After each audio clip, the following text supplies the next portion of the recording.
cerpen bagian 2, struktur dan ciri bahasa. Halo semuanya, bertemu lagi di channel Ruang Kecil Lilin. Di video kali ini kita akan kembali membahas tentang teks cerpen. Hal-hal yang akan kita soroti pada kesempatan kali ini adalah tentang struktur cerpen dan ciri kebahasaan pada cerpen. Yang pertama, mari kita bahas tentang struktur cerpen.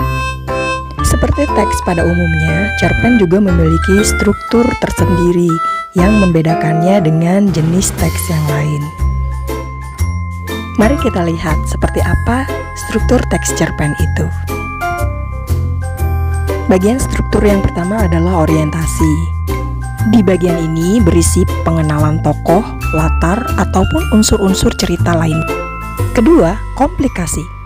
Bagian ini berisi konflik pada diri tokoh utama, baik yang berupa konflik batin maupun konflik dengan tokoh lain. Struktur yang terakhir adalah resolusi. Bagian ini berisi tentang penyelesaian dari masalah-masalah yang dialami oleh si tokoh utama. Keseluruhan bagian cerpen ini mulai dari orientasi menuju komplikasi, kemudian menuju resolusi, semuanya berpadu menjadi sebuah cerita yang utuh. Keseluruhan struktur ini terjalin oleh rangkaian-rangkaian peristiwa yang dialami oleh tokoh utama. Jika kita hubungkan dengan tahapan alur yang sudah kita bahas pada video sebelumnya, maka bagian struktur orientasi akan berisi mulai dari tahap pengenalan sampai dengan tahap munculnya konflik.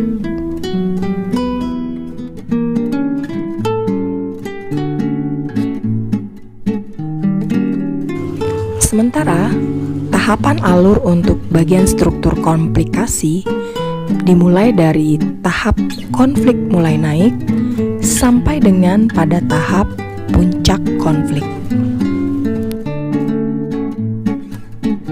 Sementara tahapan alur bagian resolusi dimulai dari tahap menurunnya konflik sampai dengan ke tahap penyelesaian.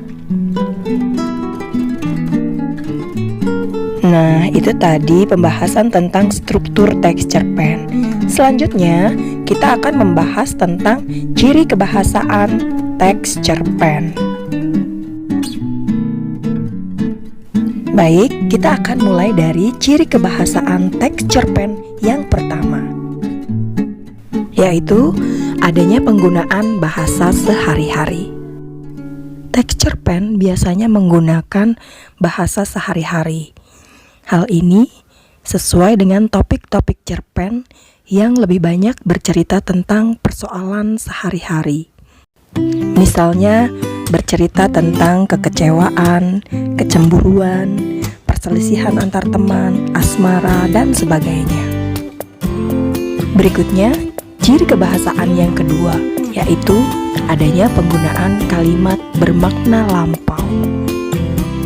Penggunaan kalimat seperti ini biasanya terdapat pada paparan narasi dalam cerpen. Ciri kebahasaan yang ketiga yaitu adanya penggunaan kata hubung atau konjungsi yang menyatakan urutan waktu. Misalnya saja adanya penggunaan kata akhirnya, kemudian, keesokan harinya, dan sebagainya. Ciri kebahasaan cerpen yang keempat adalah adanya penggunaan kata kerja tindakan. Kata kerja tindakan adalah kata kerja yang menggambarkan aktivitas fisik.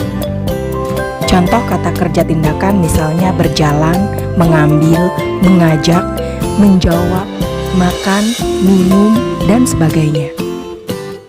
Ciri bahasa yang kelima yaitu adanya penggunaan kata kerja mental.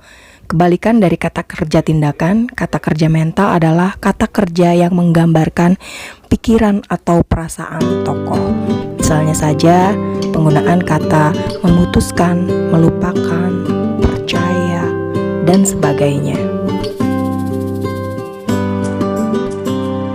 Selanjutnya, ciri kebahasaan yang keenam dari cerpen, yaitu adanya penggunaan kata-kata yang menggambarkan keadaan atau sifat tokoh.